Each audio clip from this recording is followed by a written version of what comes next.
وزير الشباب والزمالك مش ناوي يجيبها البر. الراجل حاطط الاهلي في دماغه وبيفرج بقى.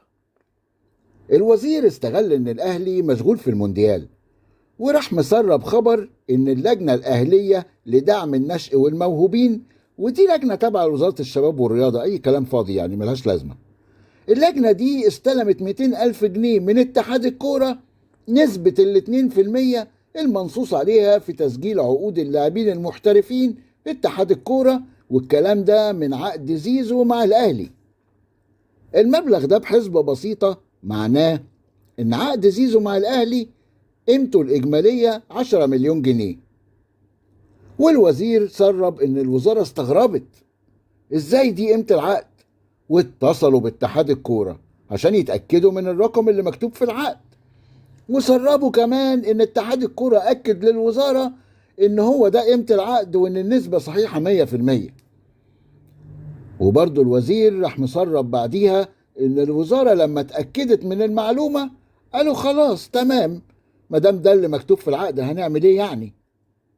يا سلام على الطيبة، يا عيني على القناعة، يا سيدي على الرضا بالاسم والنصيب.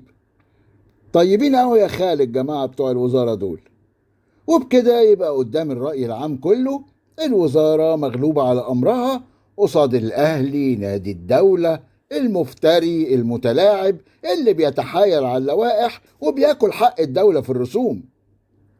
شغل رخيص قوي، شغل من بتاع خالتي كيداهم، شغل رخيص لدرجة إن الأهلي ما استعناش حتى يرد على التفاهات دي.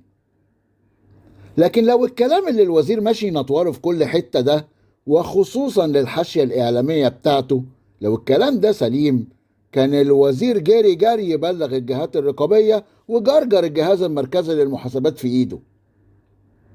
مش الأهلي اللي يعمل الحركات دي، ده وزارة المالية كرمت الدكتور سعد شلبي نيابة عن الأهلي لالتزامه بالضرائب المستحقة في موعدها.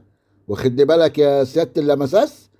الضرائب المستحقة في موعدها، مش مفيش خالص لا ضرايب ولا تأمينات ولا أي حاجة خالص في الدنيا.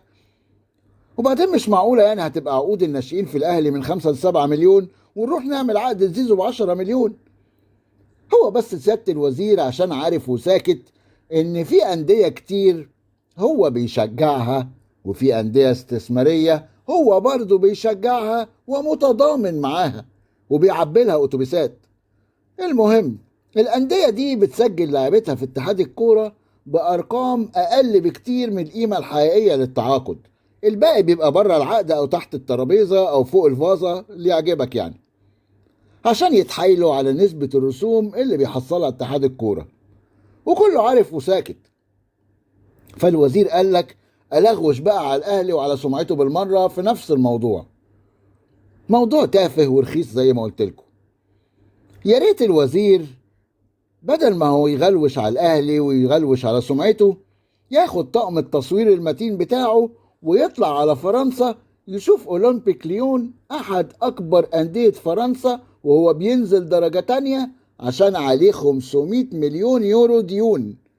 يمكن يتعلم حاجة عن اللعب المالي النظيف اللي عرفنا بيه في كل المؤتمرات الصحفية بالتوازي طبعا مع الحوكمة دي أساسية معانا. أصل احنا يا سيادة الوزير لو مش واخد بالك عندنا نادي ديونه تعدت 2 مليار جنيه وما شاء الله مقانسنا عادي جدا في الدوري وبياخد رخصة الأندية المحترفة كمان ولا في أدنى مشكلة. سيادة الوزير احنا عايزين نطبق اللعب المالي النظيف مش اللعب في الدفاتر النظيف. الوزير شكله كده الجوازة قوت قلبه ومش ناوي يجيبها البر مع الأهلي، وهينورنا شوية جايين دول لغاية ما نشوف آخرته ايه. ناس ما عندهاش دم.